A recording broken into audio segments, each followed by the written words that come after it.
the solid brass paperweight, a token of appreciation from the Department of Defense for my flawless compliance record.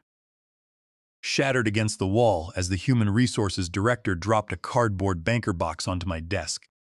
I stared at the dent in the drywall, my palms still warm from where I had gripped the brass gear just seconds earlier. The metallic echo faded, replaced by the awkward shuffling of feet.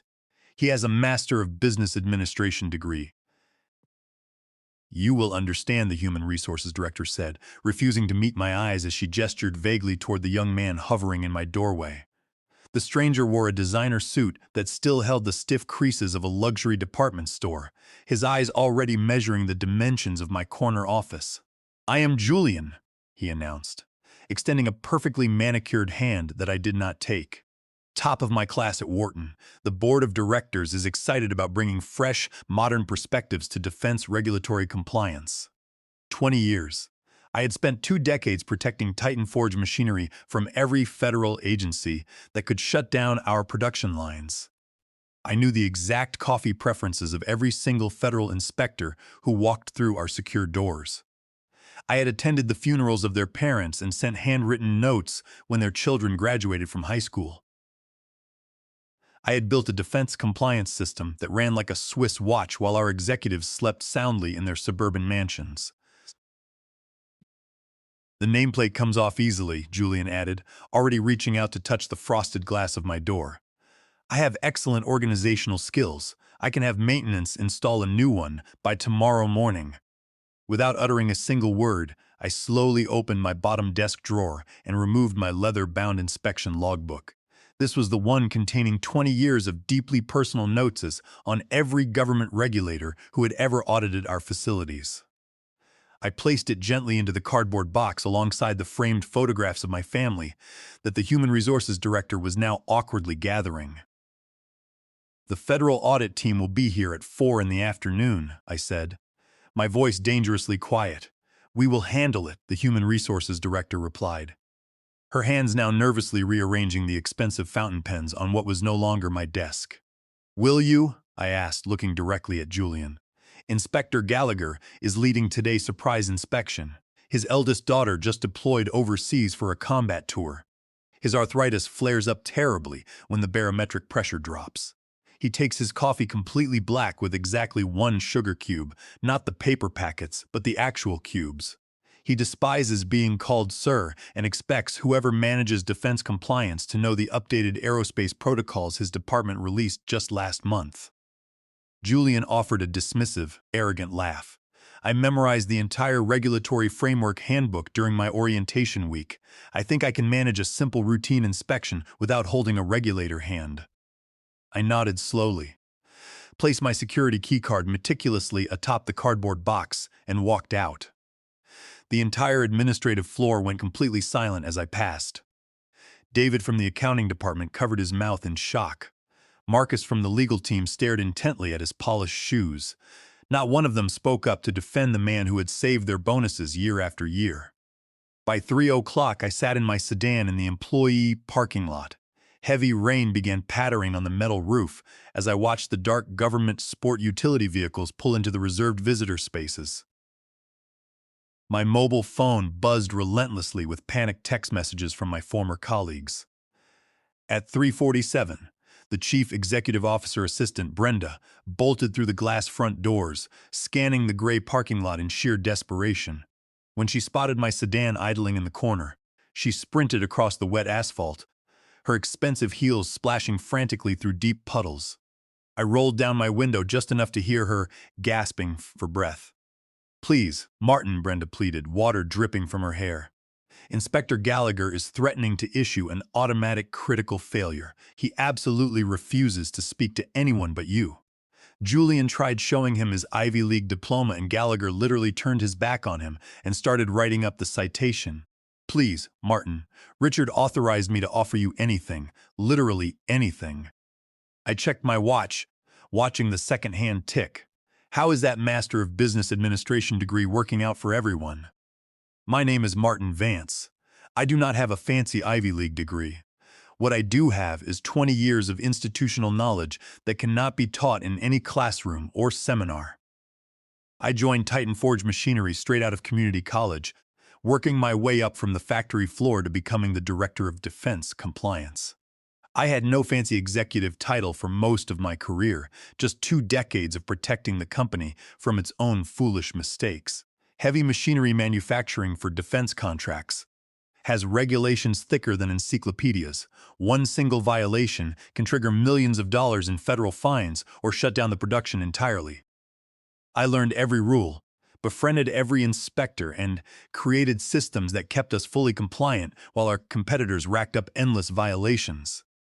The day before my sudden humiliation began with an unusual, oppressive silence. People actively avoided making eye contact with me in the hallways. My assistant desk was mysteriously empty, and when I inquired about her, someone mumbled that she had been permanently reassigned. That was the first warning sign. Then came the quarterly budget meeting. Richard, our chief executive officer, kept referring to upcoming structural changes in our compliance leadership while completely avoiding my direct questions. That was the second warning sign. That evening, our director of operations sent me a cryptic text message apologizing in advance, saying the decision was not his to make. I should have prepared myself, but nothing truly readies a man for public humiliation after 20 years of loyal service. Now I sat comfortably in my warm car, listening to the rain drum against the roof, as Brenda stood shivering in the storm, begging me to save the very people who had discarded me like trash. The federal inspection team gave us exactly 20 minutes to get you back inside that building, or they are issuing a Category 1 critical violation, Brenda pleaded, her voice cracking. Do you have any idea what that would do to our defense contracts and our stock price? I am very aware, I replied coolly, turning up the heat in my car. I have personally prevented 17 potential critical violations during my tenure here. Each one of those would have cost Titan Forge approximately $30 million in federal fines, plus mandatory remediation periods. Just name your price, Brenda said, gripping the edge of my wet window. Chief Compliance Officer title, your corner office fully restored, double your current salary. It is all yours. Just come inside. I stared at the rain-streaked windshield, feeling the immense weight of 20 years of unappreciated loyalty finally shifting into my hands. The rain continued to batter the windshield as I looked at Brenda. Her designer clothes were soaked through, her usual perfect composure completely shattered by the reality of the disaster unfolding inside. Tell me something, Brenda. Was it Richard's idea to replace me? Or did the board of directors push for someone with academic credentials over actual, proven experience? Brenda hesitated, wiping rain from her eyes. The new board chair, Eleanor, led the charge. She kept repeating that we needed modern professionalism in our defense compliance division. She wanted someone with an elite academic pedigree who understood contemporary corporate regulatory frameworks. Her heavy sigh told me everything I needed to know about Eleanor. Eleanor, who joined the board just 3 months ago and has never attended a single federal inspection. Typical. I checked my watch again. We have 12 minutes until Inspector Gallagher issues that critical violation. Please, Martin, what do you want? What did I want? The question hung heavily between us as the storm raged outside. 2 decades of absolute loyalty had been dismissed in an instant because some new board chair decided that a piece of paper from a business school mattered more than 20 years of relationships and flawless results. I want the Chief Compliance Officer title with a direct reporting line exclusively to the Chief Executive Officer, I said, my voice cutting through the sound of the rain. I want a 50% salary increase. I want my corner office back immediately, and I want Julian to work as my personal assistant for a minimum of 6 months to learn how regulatory relationships actually function in the real world. Done, Brenda said without a single second of hesitation. And one more thing, I added, rolling my window up slightly to protect the leather interior from the driving rain. I want Eleanor to personally apologize to me in front of the entire executive team. Brenda finally hesitated, her eyes widening in sheer panic. Martin, you know how Eleanor is. Then you can enjoy explaining to our major shareholders why we failed a critical federal inspection and lost our primary government contracts, I replied, my tone icy and final. 5 minutes later, I walked through the grand marble lobby. my leather shoes clicking with authority. The executive team lined the hallway, their faces pale and drawn with anxiety. Inspector Gallagher sat at the head of the main conference table, his arms crossed tightly across his chest, two junior federal inspectors flanking him with equally grim expressions. The moment Gallagher saw me enter the room, his rigid posture relaxed just a fraction. "You are cutting it close, Martin," Gallagher said, his voice a low grumble. "Traffic," I replied with a faint, knowing smile. "How is your daughter adjusting to her deployment?" "She calls when she can," he muttered, reaching for his black coffee. "Says the military food is worse than my cooking," which is really saying something. His sharp eyes shifted to where Julian stood, trembling while clutching a thick binder of regulations. "Your new colleague here tried telling me that the storage temperatures for aerospace chemical compounds had been altered in the new federal regulations." I nodded slowly, maintaining perfect eye contact with the inspector. "They have been altered, Gallagher, but for Category 4 compounds only, and that adjustment only applies after passing the additional stress and stability testing your department approved last quarter." Gallagher raised a bushy eyebrow, genuinely impressed. "You have read the new updates thoroughly." "I helped the Defense Department draft the public comments on them," I replied smoothly. For the next 3 hours, I personally guided Gallagher and his rigorous team through every single department on the manufacturing floor. I introduced him to the new safety staff, remembered intricate details about his family, and ensured every single regulation was not just met, but far exceeded. Behind me, Julian followed in absolute silence, watching intently as I navigated complex federal regulations, not through rote memorization, but through deep, personal relationships. When Gallagher finally signed off on the inspection report, declaring our facility fully compliant without a single demerit, our chief executive officer, Richard, immediately pulled me into his private office. "That was incredible.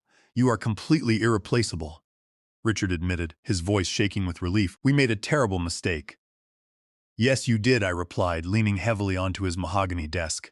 "Now, let us discuss how you are going to fix this error permanently."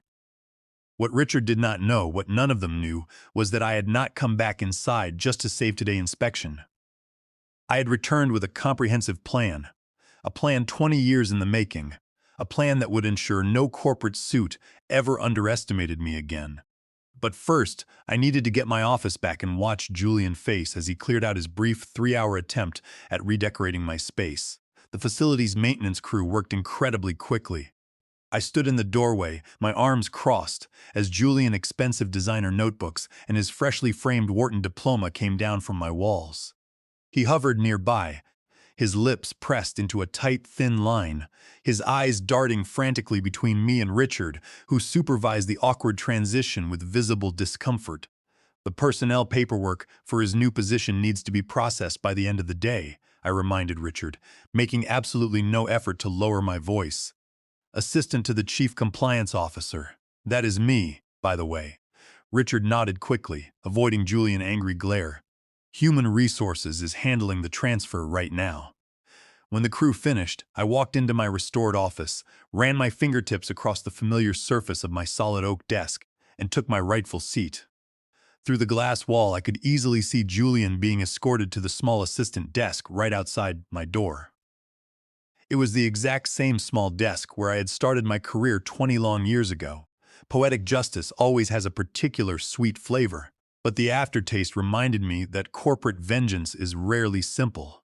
I pulled out my laptop and began typing the secure email that would set the rest of my plan into irreversible motion. The next morning, I arrived at the facility early.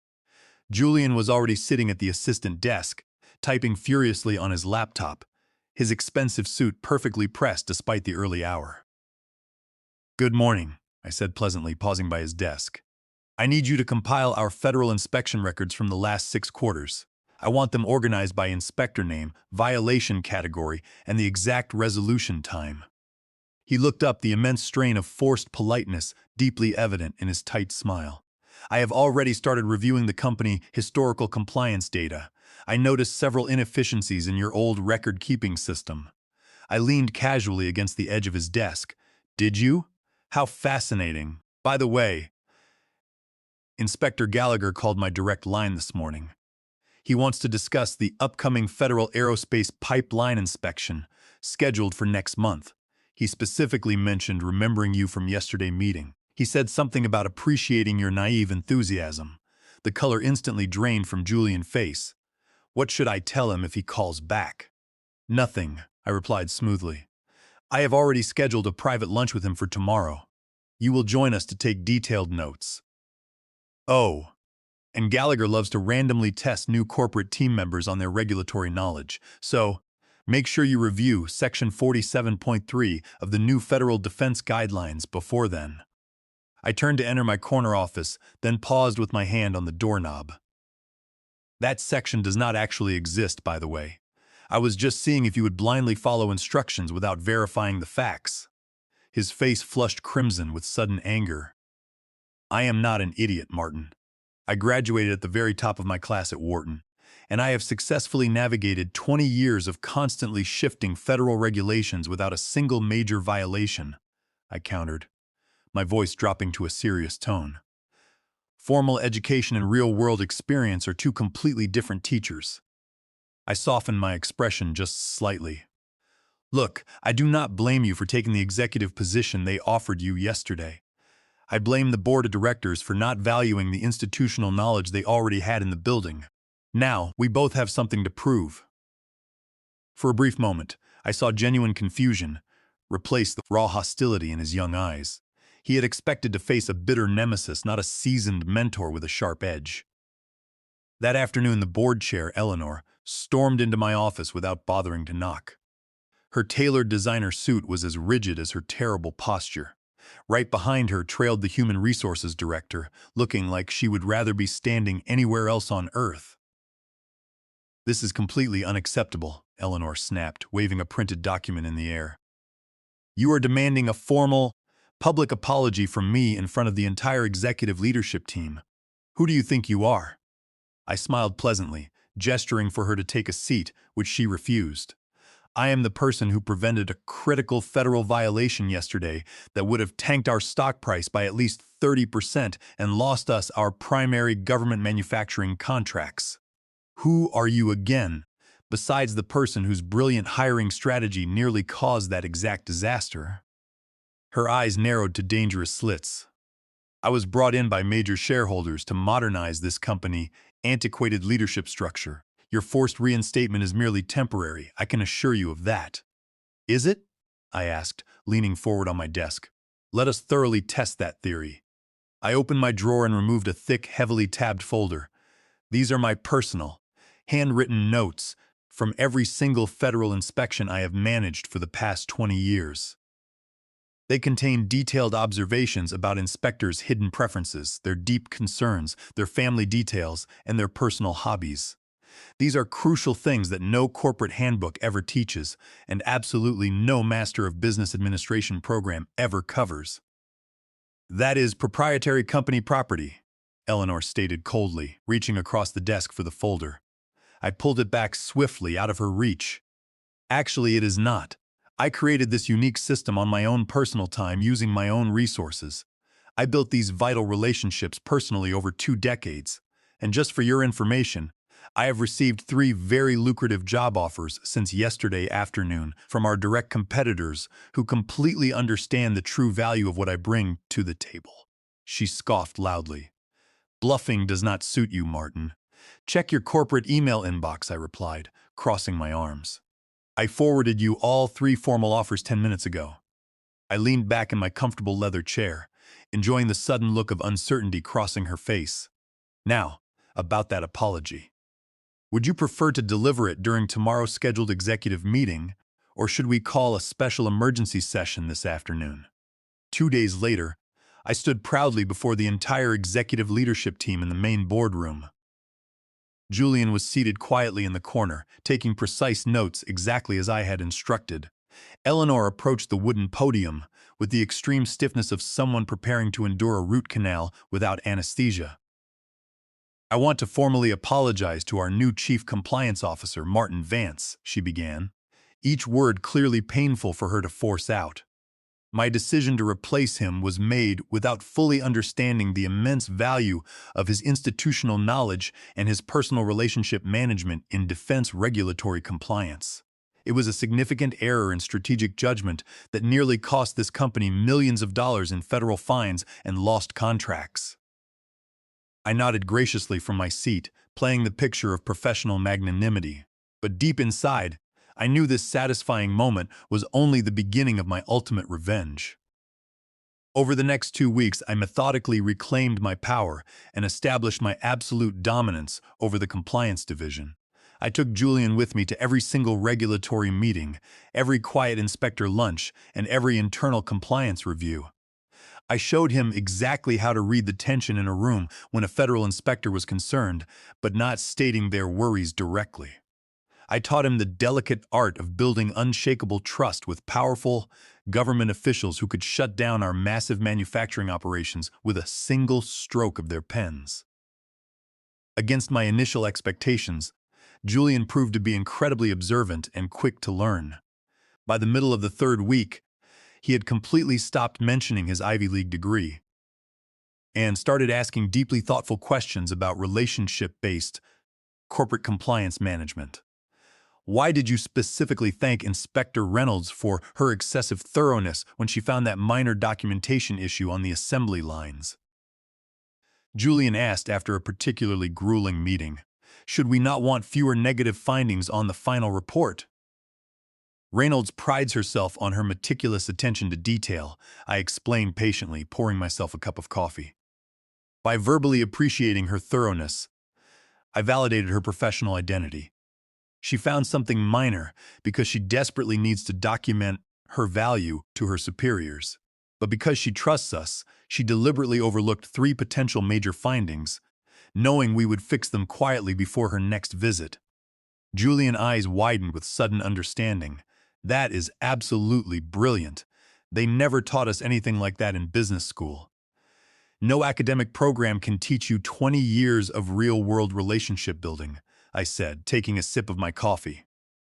But you can learn the fundamentals in 6 months if you pay very close attention and keep your ego in check. As Julian shadowed my every move, I noticed Richard and the rest of the executive team watching our interactions with growing corporate unease. They had fully expected a bitter warfare between the veteran and the young graduate. Instead, they were witnessing a master class in strategic leverage, and that worried them far more than open conflict ever would. One evening, while working late on the upcoming quarterly reports, I discovered Julian in the dusty corporate records room, poring intently over ancient inspection reports from before my time at the company. "What exactly are you researching down here?" I asked, startling him. He hesitated for a long moment before answering, closing the heavy binder. "I am looking for historical patterns and regulatory violations from the era. Before you standardize the entire compliance system, I am trying to understand the foundation of what you built from scratch." I studied his face closely, actively searching for deception, but finding only genuine curiosity. Why? Because I desperately want to understand how someone without a formal business degree created a compliance system this incredibly effective.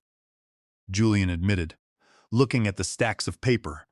Because I am starting to realize that my elite education missed something absolutely fundamental about how the corporate world actually functions in reality. For the first time, I felt a strange twinge of something unexpected. It was genuine respect for his rare willingness to learn and admit his own ignorance. But I could not afford to soften my stance. Not yet. Not before my grand plan fully unfolded and secured my ultimate position. "Come to my office tomorrow morning at 8 sharp, I instructed him. "There is a major board meeting I want you to observe closely." The next day, I walked into the grand boardroom, with Julian trailing silently behind me. The wealthy board members shifted uncomfortably in their leather chairs as we took our seats along the back wall. "Agenda item number 3, Richard announced, actively avoiding my direct gaze. "The quarterly defense compliance report."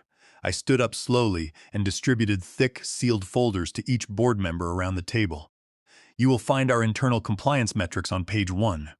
0 major findings for the 16th consecutive quarter. Page 2 shows our competitors' violation rates for direct comparison. Eleanor flipped through the detailed report with a deep frown. These numbers for our primary competitors, they are significantly worse than ours. Some of them have multiple critical federal violations. Yes, I agreed, projecting my voice across the large room. Our closest competitor in the aerospace sector had 3 critical safety violations last quarter alone. Each one of those violations cost them approximately $12 million in federal fines, plus massive production downtime. How do you possibly have access to their highly confidential internal violation data? Eleanor demanded, her eyes narrowing with deep suspicion. I smiled, a cold, calculated expression. Relationships. Federal inspectors talk to each other. Government regulatory agencies constantly share information across departments. When you build deep, unshakable trust with them over 20 years, you learn things that absolutely no public record will ever show. The massive room fell deathly silent as the heavy implications settled over the executives. I did not just protect Titan Forge machinery from the government. I possessed actionable intelligence on every single competitor in our lucrative industry. This was intelligence that no Master of Business Administration program could ever access or analyze. As I continued my detailed presentation, I noticed the Director of Operations exchanging worried glances with Richard. Something was happening behind the scenes that I could not quite identify. A new corporate plan forming, perhaps a desperate counter to my newfound, untouchable power. That evening, as I was walking to my car, the Director of Operations approached me in the dimly lit parking garage. "They are not done trying to push you out," he said quietly, looking around nervously to ensure we were alone. "Eleanor has been holding secret meetings with outside corporate consultants." "Let me guess," I replied with a dry chuckle. "Something about modernizing our compliance systems through artificial intelligence and advanced technology. Replacing my human relationships with automated software?" "Exactly," he confirmed, not smiling at all. "Be very careful, Martin. Eleanor has the solid backing of our major institutional investors. This battle is not over yet." As I drove home through the dark streets, his warning echoed loudly in my mind. Of course, it was not over. I had only completed phase 1 of my master plan. The true corporate reckoning was yet to come, and it involved a federal law they had clearly forgotten. The morning sun cast long, dramatic shadows across the executive parking spaces as I pulled my sedan in beside Richard's luxury vehicle. I checked my appearance in the rearview mirror, ensuring I looked perfectly composed, confident, and the absolute picture of professional poise. Nothing about my calm expression betrayed the corporate earthquake that was about to unfold. My mobile phone buzzed with a text from Julian, who was already set up in the main conference room exactly as requested. He noted that my coffee was waiting on my desk. In just 3 weeks, Julian had transformed from an arrogant, resentful rival to a highly efficient and observant assistant. I still could not fully trust his long-term motivations, but his remarkable adaptability impressed me deeply. It was basic survival instinct, perhaps, or a genuine realization that his elite education had massive gaps that only my experience could fill. When I reached my corner office, I found not just my coffee, but a meticulously detailed brief on every single board member scheduled to attend today's emergency session. Julian had compiled their personal notes, voting histories, and even potential financial conflicts of interest. This was highly sensitive information I had not even asked for, but I immediately recognized its immense strategic value. "This is incredibly thorough," I acknowledged when Julian appeared in my doorway. "I noticed you keep similar detailed profiles on the federal inspectors. I thought it might help you deal with the board of directors today." I studied him carefully for a long moment. "Why are you helping me?" "3 weeks ago, you were eagerly taking over my office." He leaned casually against the doorframe. "3 weeks ago, I truly thought an Ivy League degree made me fully qualified for your demanding position. Now I realize I know maybe 5% of what it actually takes to do this job successfully." He hesitated, looking down briefly, "And frankly, watching Eleanor throw you under the bus, while Richard stood by in complete silence, was highly educational about the kind of corporate leadership I want to model my career after." Before I could respond, my phone lit up with a calendar alert. 1 hour until the emergency board meeting, a meeting I had personally requested through legal channels that guaranteed Eleanor could not block it or delay it. Ready the presentation materials, I instructed him firmly. And Julian, no matter what happens in that room today, stay completely silent and keep taking precise notes. The grand boardroom filled gradually, the tension thickening the air with each new arrival. Eleanor entered last, flanked by two people I did not recognize. They were a man and a woman in expensive, sharp suits, both carrying sleek electronic tablets. Martin, Eleanor acknowledged stiffly, taking her seat at the head of the table. I have invited these compliance technology specialists to observe this meeting. They are helping us evaluate digital solutions for our regulatory management. So the warning had been completely accurate. They were still desperately planning to replace me, this time with automated software rather than an arrogant young graduate. How thoughtful, I replied calmly, standing up. Additional technical expertise is always welcome, especially for the information I am about to present. Richard called the meeting to order, his eyes darting nervously between Eleanor and me. Martin has requested this emergency session to discuss, actually. The specific agenda was not detailed in the request. Thank you, Richard, I said, distributing thick, sealed folders to each board member. Please do not open these quite yet. What I am about to share requires some vital context first. I activated the massive presentation screen, displaying a simple bar chart showing our company compliance record compared to our three main aerospace competitors. As you can see, our violation rates are significantly lower than the industry average. This fact alone has saved Titan Forge approximately $87 million in federal fines over the past decade. I clicked the remote to the next slide, but that is not the complete picture. The screen changed dramatically to show inspection schedules and total audit hours versus our competitors. Notice anything unusual here? We undergo 40% fewer surprise federal inspections than our rivals. When government inspectors do visit, they spend 30% less time physically in our facilities. Eleanor frowned deeply. Are you implying that the federal inspectors are showing us illegal favoritism? That is a very serious allegation. Not favoritism, I corrected her sharply. Efficiency. They deeply trust our documentation, they trust our robust systems, and most importantly, they trust me. Which brings me to the real reason for this emergency meeting. I gestured toward the sealed folders. You may all open these now. As the heavy pages rustled, the room temperature seemed to drop drastically. Board members looked up in total confusion, then profound shock, then something approaching genuine terror. What exactly is this? Richard demanded, his voice strained and thin.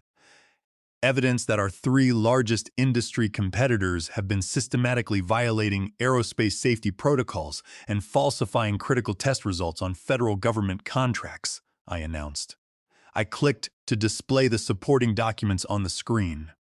Specifically, they have compromised safety standards that directly affect national defense. And under the False Claims Act, specifically 31 U.S.C. Section 3729, they are committing massive federal fraud. The technology consultants Eleanor had brought exchanged alarmed, panicked glances.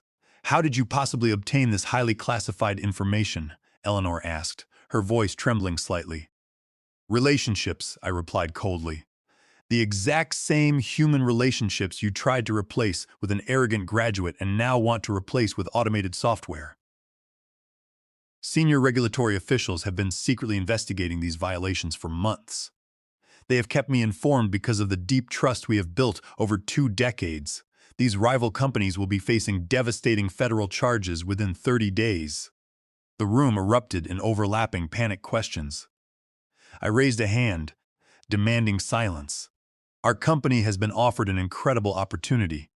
We can become a formal whistleblower and cooperating witness in the federal investigation under the False Claims Act Key Tom provision.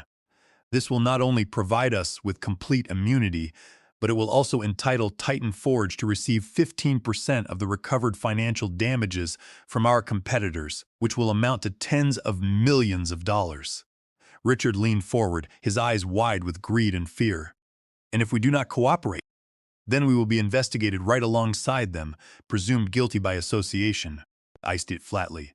I distributed a second set of folders. This is my comprehensive restructuring plan.